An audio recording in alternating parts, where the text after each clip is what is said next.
Bonjour, aujourd'hui on va s'attaquer à un sujet, un sujet crucial pour toute entreprise qui se lance ou qui opère en Israël, l'expertise comptable. Et on va voir ensemble que c'est bien plus qu'une simple histoire de chiffres et de taxes.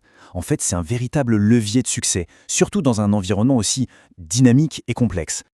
Alors, tout de suite, une question qui met les pieds dans le plat. Gérer une boîte en Israël, est-ce que c'est une simple formalité administrative ou un vrai défi stratégique? La question peut paraître simple, mais en réalité, la réponse qu'on y apporte, elle peut vraiment définir toute la trajectoire d'un projet. Commençons donc par le premier point qui est, à mon avis, fondamental. Il est temps de voir la comptabilité différemment. Non, ce n'est pas juste une fonction administrative un peu rébarbative. C'est un pilier au cœur même de la stratégie de l'entreprise. Et cette phrase, elle résume absolument tout. Dans un marché aussi compétitif que le marché israélien, avoir une gestion comptable et financière solide, ce n'est même plus une option. C'est une question de survie. Et au-delà de ça, c'est ce qui permet la prospérité. L'impact est direct, il n'y a pas d'autre mot. Mais alors, pourquoi est-ce si stratégique? Tout simplement parce que la comptabilité, ça va bien au-delà de juste payer ses impôts à la fin du trimestre. C'est elle qui fournit des données financières clés, c'est un peu la boussole de l'entreprise. C'est ce qui permet de prendre les bonnes décisions, d'anticiper les coups durs et de saisir les opportunités. Sans ça, franchement, c'est comme naviguer en pleine tempête sans aucun instrument. D'accord. Alors, maintenant qu'on a posé les bases, voyons un peu les missions clés de l'expert comptable. Concrètement, au quotidien, ça ressemble à quoi le travail d'un vrai partenaire comptable? En fait, on peut voir ça sous deux angles, deux rôles vraiment majeurs. D'un côté, il y a la conformité légale.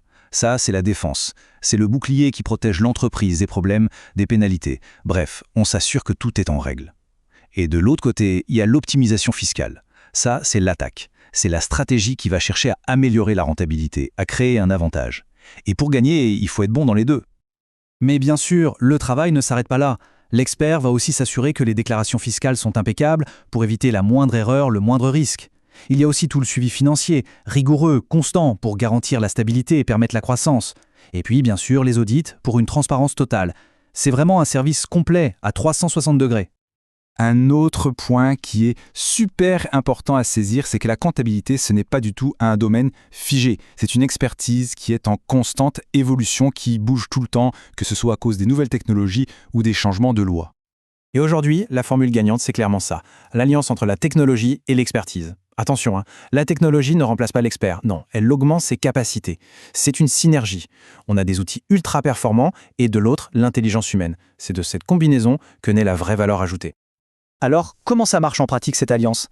C'est assez simple. D'abord, l'automatisation. Elle prend en charge toutes les tâches manuelles, répétitives, ça libère un temps fou pour l'expert. Ce temps, il est réinvesti où? Dans l'analyse, la vraie analyse en profondeur des données. Et la finalité de tout ça, c'est quoi? C'est de pouvoir proposer des stratégies vraiment sur mesure et des conseils à très haute valeur ajoutée. Bon, passons à du très concret maintenant. Comment faire pour choisir le bon partenaire comptable? C'est une décision qui est loin d'être anodine. Elle peut vraiment être déterminante pour l'avenir d'un projet. Alors, on peut retenir une petite checklist, disons, en 3 points clés. D'abord, l'expertise locale. Ça, c'est non négociable. Ensuite, il faut que le cabinet soit capable de proposer du sur-mesure, pas des solutions toutes faites qui ne correspondent à personne. Et enfin, 3e point, la communication et la proximité. C'est essentiel pour construire une vraie relation de confiance sur le long terme. Mais attention, quand on dit expertise locale, qu'est-ce que ça veut dire exactement?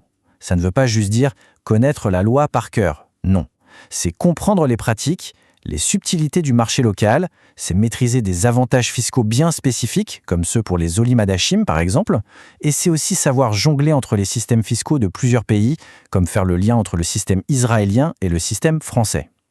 On arrive tout doucement à la fin, et s'il y a une idée centrale à retenir, c'est celle-ci.